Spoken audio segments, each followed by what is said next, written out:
You're listening to the #1 podcast for nonprofit leaders, getting your nonprofit fully funded. This is the Fundraising Masterminds Podcast.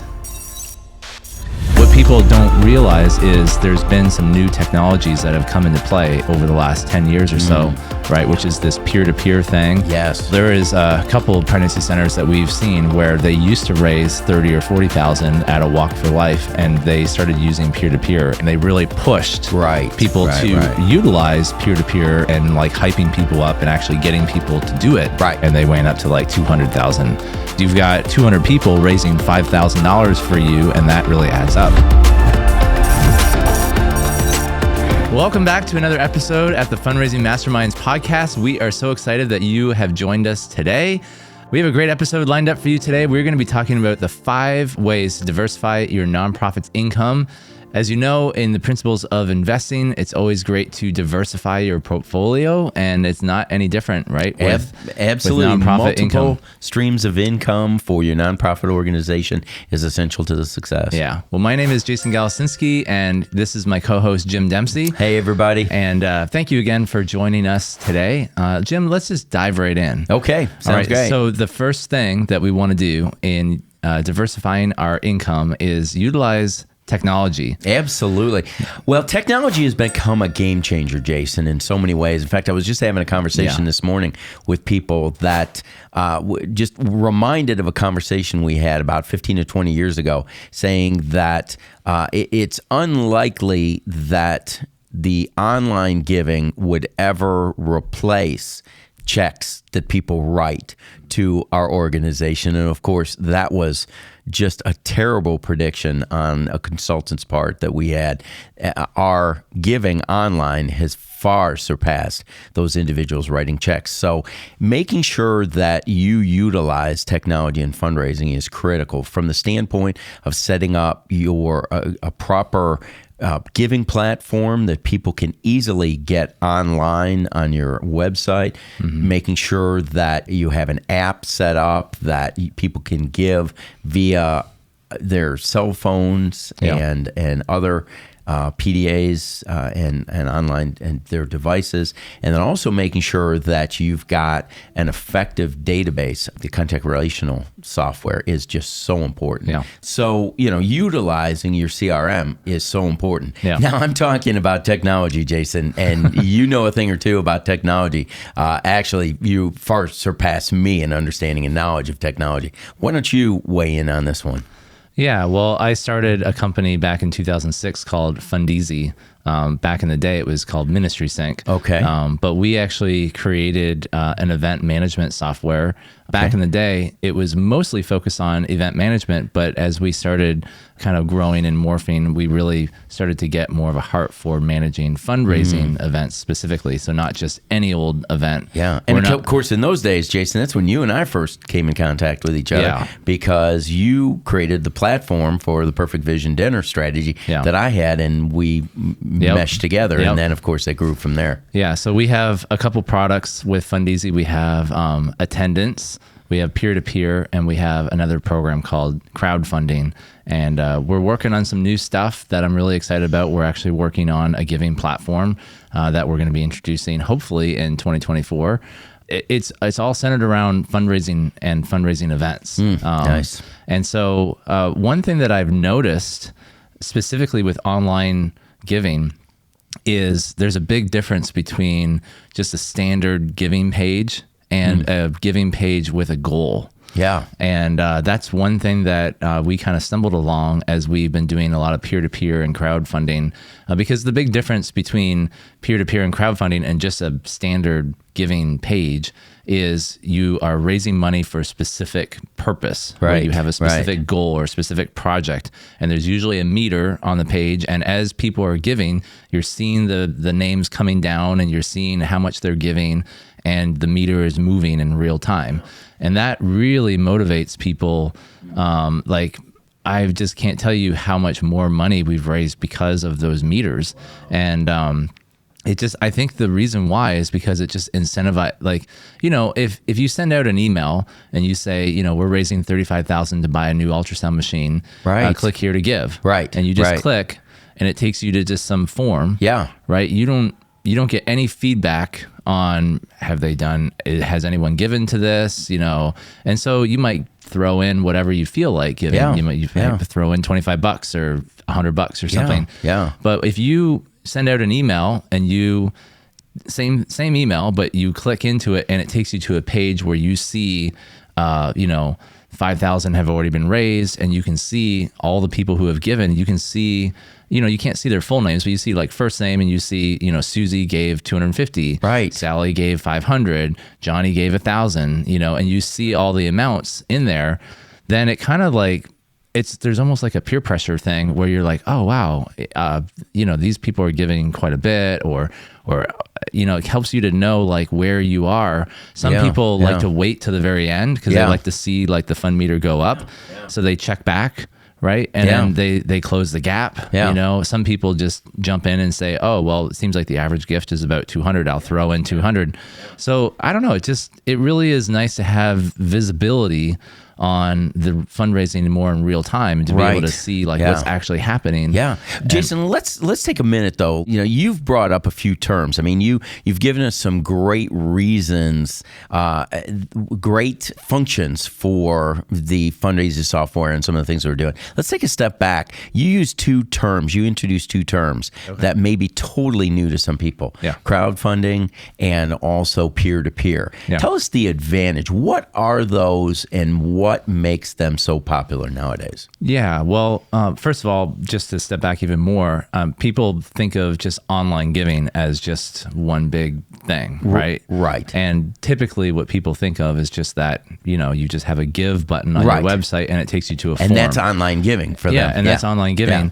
What people don't realize is there's been some new technologies that have come into play over the last 10 years or so, right? Which is this peer-to-peer thing. Yes. And crowdfunding. Right. And they're similar, but they're different. The main thing with crowdfunding is that you could think of it as generally the same thing as a giving page, except there's a landing page before the giving page. Ah, okay. Right? So now, why is that needed? Well, instead of taking them right to the form, it takes them to a landing page that explains the campaign. And so there's typically like a video or an explanation of what they're giving to. And then there's a fund meter, which shows the progress. And that's the thing that's the most important. Give us an example of a campaign. What would be a campaign for an average pregnancy center, say? Yeah, so we're talking about crowdfunding. Right. A great example of that would be, a specific project, So we're not talking about just giving in general, but we're talking about a specific thing. So year-end campaign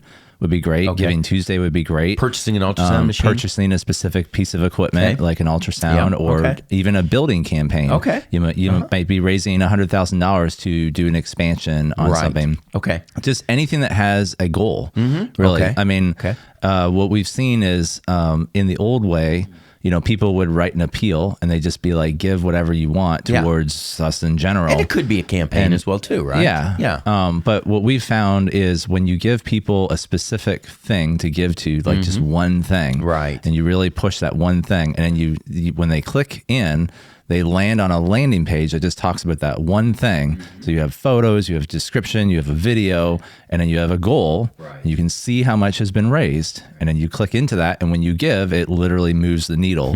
What's neat about Fundeasy is when you're actually on the giving form and you're filling it out, when you put in your amount, it actually moves the needle as soon as you put in your amount. Enough that you can actually see. Yeah, you can actually play with the meter and say like, how much if I put in 500, how much does it move? If I put in 1,000, how much does it move? Okay, move the needle. Yeah. I love it. And so I love that kind of thing is really cool because you can actually see the impact in real time on what your gift can do. Now, you asked like, what's the difference between crowdfunding and peer-to-peer? Oh, yeah. And essentially peer-to-peer is taking crowdfunding to like a whole nother level. Okay. It's kind of like crowdfunding squared. On steroids or whatever. Yeah. Okay. Because a lot of times what we do with peer-to-peer is we have some kind of an event like a walk for life or a bike-a-thon is a perfect, any kind of a thon event is like a perfect thing. For peer-to-peer. Yeah. Okay, got it. Because what we would do is we would have an event where the event has a goal. Right. And the participants who register to attend the event, each participant gets a fundraising page. Okay. So they're essentially becoming the fundraisers for you. Yeah. And each one of those pages has a specific, photo, specific goal, specific description about the event. So instead of the organization saying, we're trying to raise $100,000, here's the page to go to. Right. You could say, as a group of people, we're going to collectively raise $100,000 for this effort, but each person maybe is just responsible for $5,000. So as people register, they get a page that says they have a fund meter that says 5,000. So you might have one that says 5,000. I have one that says 5,000. And then each person can personalize the page to say why they feel compelled to help this organization raise 5,000. Right. The beauty of this is you've got the individuals now who are appealing to their friends. So in like a bike-a-thon situation, I might be calling my friends or knocking on doors and saying, hey, I'm doing this bike-a-thon. Right. Would you sponsor me in completing this? All the proceeds go towards helping the pregnancy center, the local center, or whatever. Okay. And so you got people who are going to just sponsor me because they know me. Mm-hmm. Right. The downside of this from a development perspective is that people are giving to me. They're not necessarily giving to the organization. Yeah, it's tough to convert those. But it does raise a lot of money. Yeah. It does get the job done. Yeah. And if your goal is to raise 100,000, through a bike-a-thon or something, using peer-to-peer is like the best way to do that. Wow, that's great. And we've seen a lot of pregnancy centers, for example, there is a couple of pregnancy centers that we've seen where they used to raise 30 or 40,000 at a Walk for Life, and they started using peer-to-peer, and they went up to like 200,000, just because they were able to get people to register online, and then they really pushed people to utilize peer-to-peer and to actually use the Fundeasy. So they took the extra steps in sending out instructions, explaining to people how to utilize it, and like hyping people up and actually getting people to do it. Right. And if you really push that well and you train your people on how to do it, you can raise a lot of money because you've got 200 people raising $5,000 for you, and that really adds up. Right. And so that's the difference between crowdfunding and peer-to-peer. Social media is definitely a part of that, because again, I'm not a big fan of social media because I feel like it doesn't work as well as what people project, unless you have like 10 million followers or something. But for the average person, but it does help a bit, to just be able to say, hey, I'm doing this fundraiser, drop the link in. Right. And then, people who do see it, they can click and so it's maybe like more of a good reminder. Right. But I wouldn't rely on social media to say like, use social media to fundraise for your campaign only. Right. I'd say definitely emails and texting and snail mail are still the three best ways to communicate, your goals for your event and stuff. And instead of telling people to write a check, tell them, give them a QR code that they can scan and go to the page and explain to them how it works. Yeah, that's great. Terrific. Well, what's the second one, Jason? The second thing we want to do to diversify our income is focus on a community of small donors. I think the heart behind this, and I wanted to ask you what you meant by this. But I think what you're trying to get at here is that we don't want to just focus on major donors, but we want to build a base. Right, exactly. Well, I always use, actually in that way, I always say we want to go deep. That's really where we want to go. That's where you're going to see your greatest fruit, is going deep and getting that critical few. Mm-hmm. But we don't want to do it at the sacrifice of going broadly and getting as many people. Because you still get a lot of bang for your buck, so to speak, by having a lot of people give a little bit. Mm-hmm. And so there's that element of getting a few to give a lot, but to get a lot to give a little also works too. Mm-hmm. So the next element with that is focusing in on the smaller donors.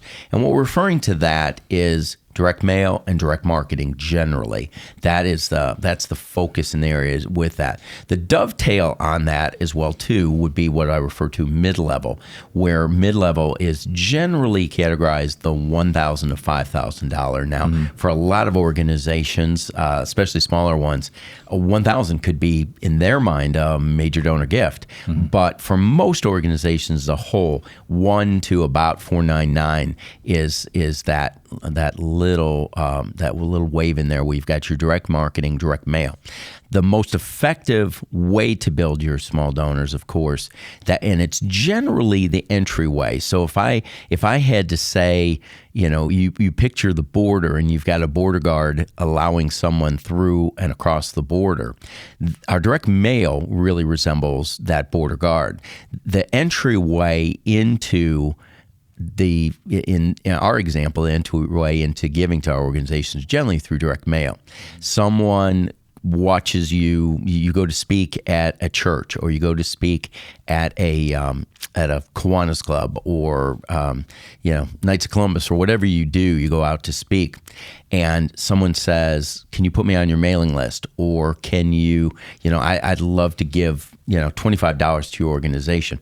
Generally, you're going to immediately immerse them into your direct mail, direct marketing cycle. And that includes not only fund appeals, but direct mail, direct marketing also includes newsletters and any communication that you have that comes in writing for the most part. Now, it also includes electronics. So there's paper communication, but there's also electronic communication. Email. And of course, yes, email marketing. And of course, electronic is so much more cost effective. Yeah. Now, you don't get as many people giving to email marketing yet. I think we continue to increase those numbers every year. But from a cost effective standpoint, it costs virtually nothing to put an email out there. Yeah. But direct mail is very expensive. I've been to a few marketing conferences for business, and surprisingly, a lot of the marketing gurus that talk about technology, you'd think that they'd be talking about TikTok or Instagram or Facebook, but a lot of them actually say that email is the number one marketing thing for electronic. And a lot of us think email is kind of dead. To follow that up, though, the thing that's starting to pick up steam now is texting. Yes. There's a lot more services out there that are kind of like MailChimp for texting. Yeah. And a lot of organizations now, when they're asking for information, they're asking for your email and your mobile phone. Right. I predict that probably in 10 years, texting might be what we consider email today. In this way, because generally people tend to check their texts more instantly. They're more engaged with texting than they are with your email. Right. My dad even says, he has this running joke that's like, hey, if you send me an email, text me and let me know that you sent me an email so I can go look for it. Sure, exactly. It's like buried in my... Yeah. Well, I'm going to blow you away. I know I'm going to blow away our audience, but I may even blow you away with this. Most of the studies right now is finding that Gen Z is starting to favor direct mail again. So we've come full circle in that the Gen Z is so used to emails, texts, social media that the unique thing to them is actually getting something in paper. They're like, wow, something I can physically touch. Right. Wow. Well, even Gen Z Christians, they're starting to go back to the old hard Bible again because there's something unique and special. Harkens back to old times for them or whatever when they were a kid. But it's funny how so many of these things are very cyclical. But you are 100% right. When you talk about Gen X and millennials, they definitely are emails and texts without question, and email marketing. So be thinking about things. This definitely highlights, Jason, the importance that one size fits all isn't for everyone. And I've seen a lot of nonprofit organizations swing the pendulum so far and to say our future givers are X and millennials, so we need to start creating our packages for that. And they're forgetting that the baby boomers are actually still the major giving group. And I was actually shocked recently at some studies I saw that there are still a lot from the builder generation. Now, those are people born pre-1942 that are still alive and still giving significantly, especially to Christian organizations. Yeah. So don't swing your pendulum too far and just say, we're just going to do electronic and text and email. Remember that old school hard copy technology is still effective. But I mean, a lot of people just think, calling people, why would I call people, or why would I have a physical appointment? That sounds so old school. Wow. But it's just really important that we include everything and try to figure out how does it all fit. So that's where the strategy of, don't just go all text, but you can utilize text. And the way that you use text is way different than the way that you use email. So it's not a direct replacement to email. Yeah. And so you don't email send isn't a 500 words in a text.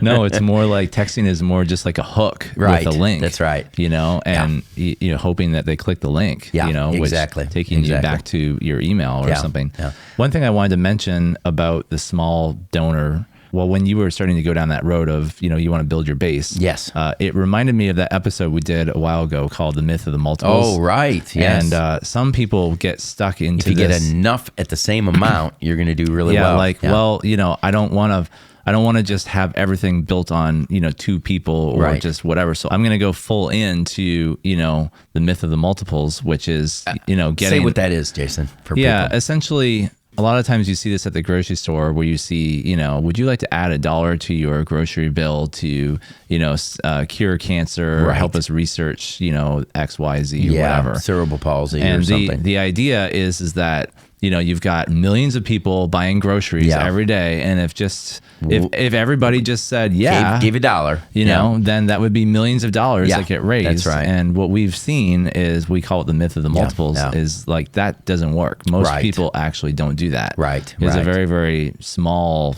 percentage, like 0.01% of people who actually do that. Right. So putting all your eggs in that basket, now, granted, if you do have a big enough platform, like if you're Elon Musk and you have, 100 million people following you, you maybe could make a slight, 0.1% is a decent amount of people.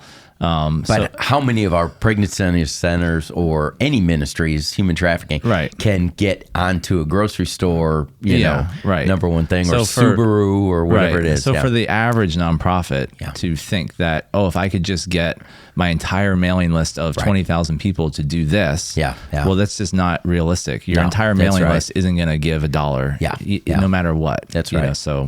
Well, Jason, I want to really highlight, though, and make sure we don't miss this, is this hidden gem, this best kept secret, which is your mid-level donors. Those individuals, too many organizations run with direct mail and major donor. And, when someone gives enough, then they become a major donor. If they don't, we ignore them for the most part until they get to that point, which we find a good majority of people never get to that major donor standpoint without a bridge. So you've got a valley. Think of the Grand Canyon. On one end of the valley is direct mail, and you have on the other end major donor. But there's no way until someone builds a bridge, and that bridge is the middle donor strategy. That bridge is focusing in on those individuals who give somewhere in the middle. It's challenging people from direct mail to give to that $1 to $5,000 category, and then bridging those people up to the 5,000 and plus category. We have seen in Crew just amazing things happen, and majoring on the middle is so important. You don't want to neglect the middle, and I would encourage any organization, and the added step to that is adding a phone call. So you put your direct mail, you put your communication, but you add a phone call to that. So you don't just send out a direct mail letter to everybody and hope that somebody's going to respond. You said in the past, you send out a direct mail, you might get 1% to 2% that respond. That's right. But you follow up with a phone call and suddenly it goes up to like 30%. Yeah, 25 to 30%. Exactly. Yeah. So it's a big deal. It is a big deal, Jason. Absolutely. Then we take them to the next level, and that's that major donor category. So Number 3, Jason. The third way to diversify your nonprofit income is to launch a foundations program. Yes. Now, I'm a little confused why this is on the list, Jim, because We did a podcast episode about foundations. Jim's shaking his head.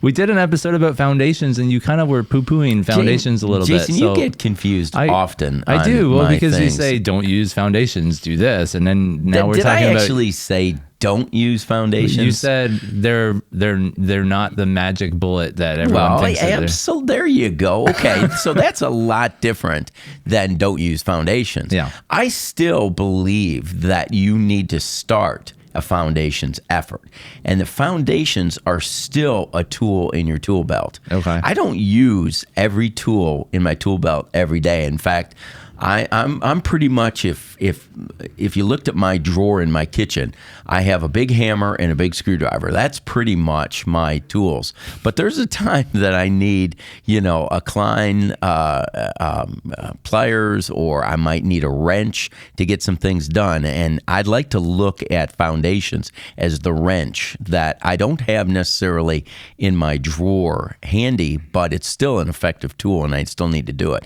So the reason it's on this list, Jason, is that it still needs to be a program and income strategy that you need to give some attention to. Okay, don't see it as your magic solution. Yeah. And that's what a lot of organizations do. What would you recommend in getting started with the foundations program? Where's the starting point? Well, first of all, you need to, I always like to start with a course. So there's a number of online programs, the Foundation Center, other areas. You can take a foundation understanding seminar for $49, $99. You can even go on. There's an amazing YouTube channel called Fundraising Mastermind Podcast that we have some explanations on how to do foundations. But you essentially need to target what foundations have given to organizations like yours and have an interest in organizations like yours, and then find out are there programs and projects that they have funded that are similar to yours. So you're really looking for this intersection between what are the things that they give to and they have an interest in, and your particular projects and programs, and is that our intersection? And you need to identify those. Then you need to go to that foundation website. You need to find out what is it that they're looking for. Do they have an application process? Do they meet frequently? Will they allow you to even meet with them, which is always the ideal, is to actually talk with someone or meet with someone, and then submit all the necessary paperwork, generally a proposal. And, there's a lot of really good resources out there on how to put together a foundation proposal. Yeah. But we're essentially talking about stating the problem that exists, the resources that you have, and then what is our particular funding need that we have? What's the program or project that we would like for them to fund? And unpack that and submit that proposal with that application. And that's typically the best way for you to do that. Yeah. Like you said, we have a whole podcast episode on foundations, so we're not going to dive into that, but I wanted to talk about the last two. Yes. But before we do, if you've enjoyed this podcast episode, let us know in the comments below. Just give us a quick word of encouragement. Let us know which thing that really spoke to your heart.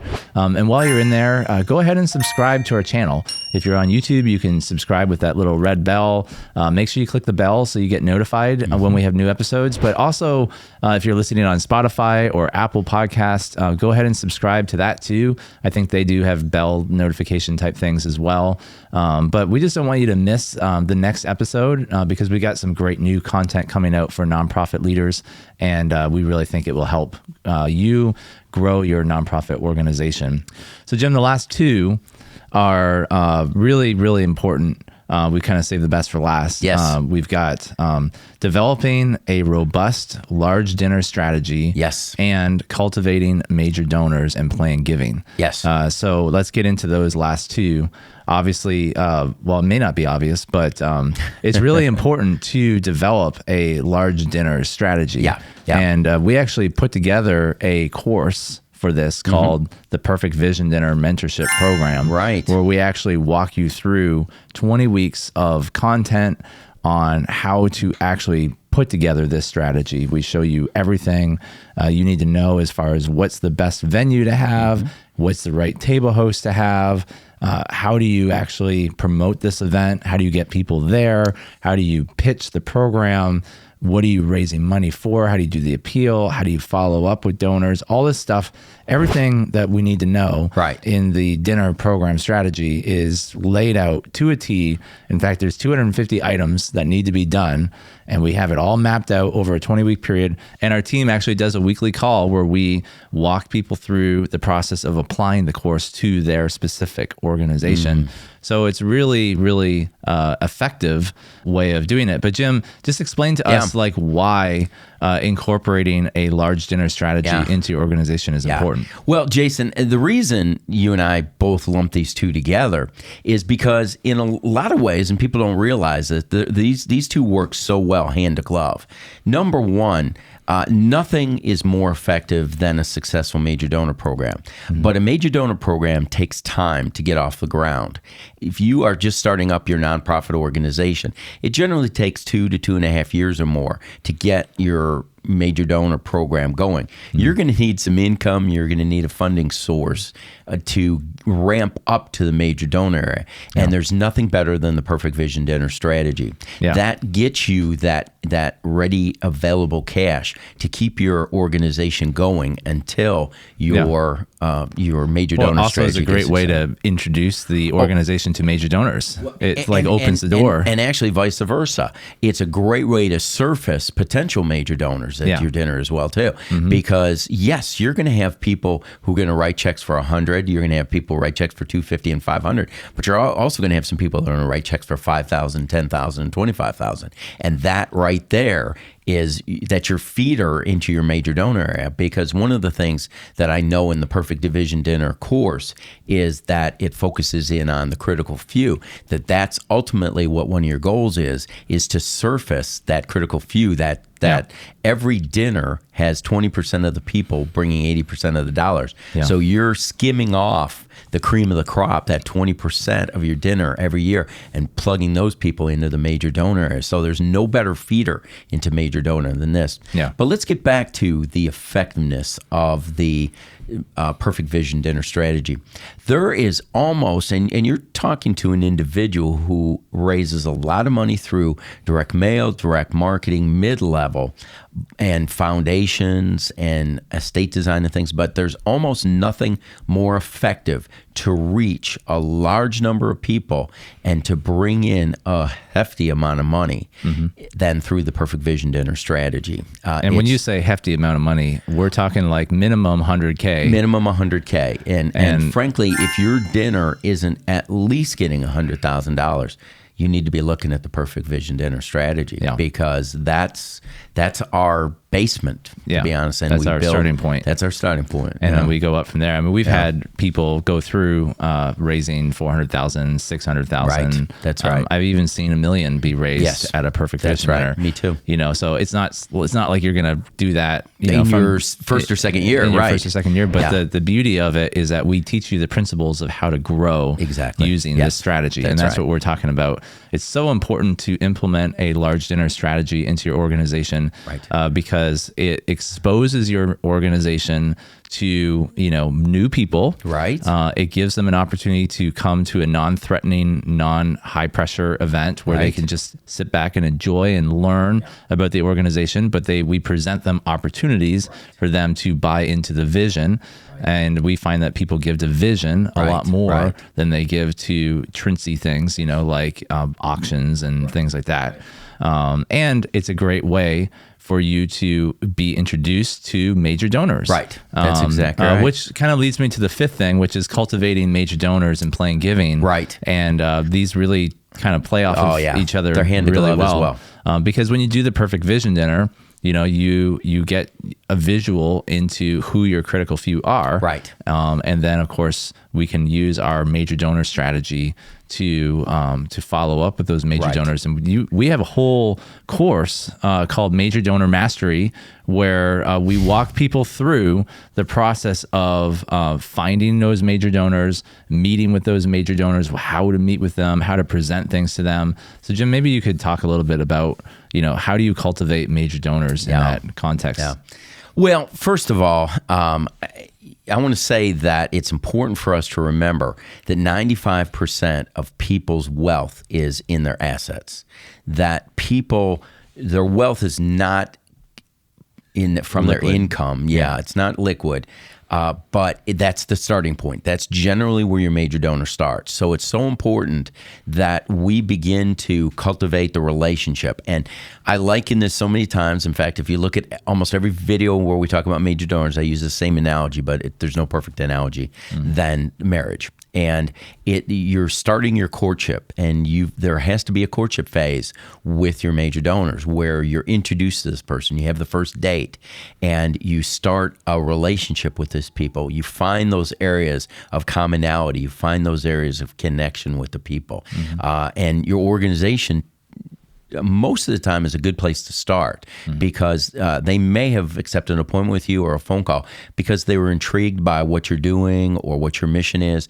And I always talk about the importance of listening to people and finding out what makes them weep, what makes them pound the table, why is it important, what's important to them, and finding that intersection that I talk about so often in that, what's your mission? Does that intersect where their heart and mission and passion is? And when you can find that intersection, that's your commonality. I mean, you may have a common interest in the Boston Red Sox or in hunting or in fishing. Those are other things, but generally the first common principle is, do you have the same kind of values and desires, and grow from there. So you have that discussion about your organization. You provide them the information that they need. This always starts with research. Yeah. You've got to begin to research, where are the people coming from? What's their capacity? What are their areas of interest? What's their income? What kinds of things do you know about them? What's the value of their house?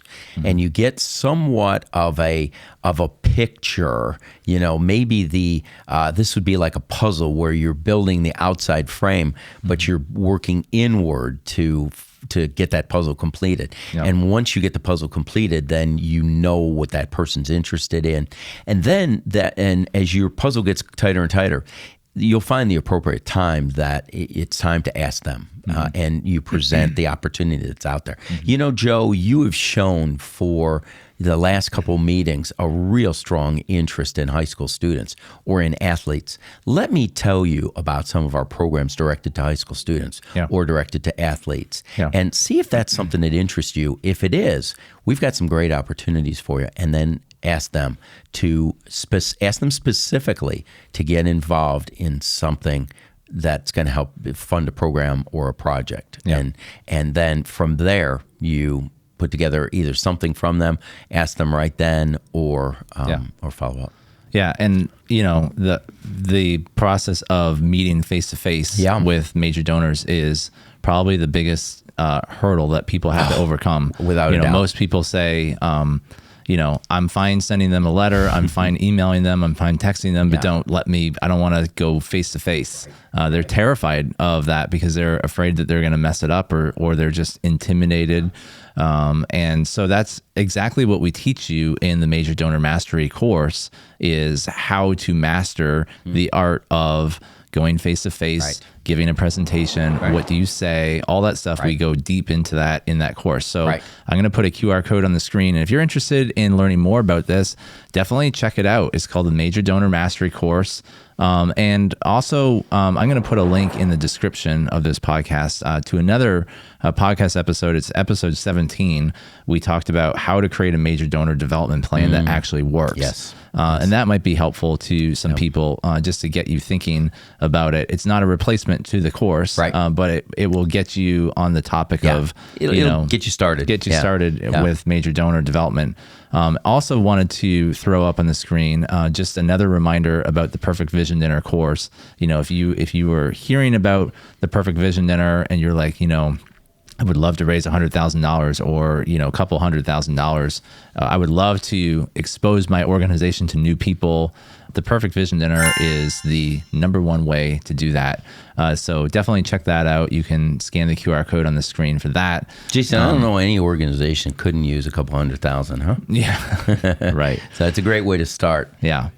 This has been a great episode. And again, the 5 ways to diversify your nonprofit's income are: number 1, utilize technology; number 2, foster a community of small donors; number 3, launch a foundations program; number 4, develop a robust large dinner strategy; and number 5, cultivate a major donor and plan giving strategy. Can't get any better than that, Jason. Thank you so much for tuning in, and we will see you again next time. Take care.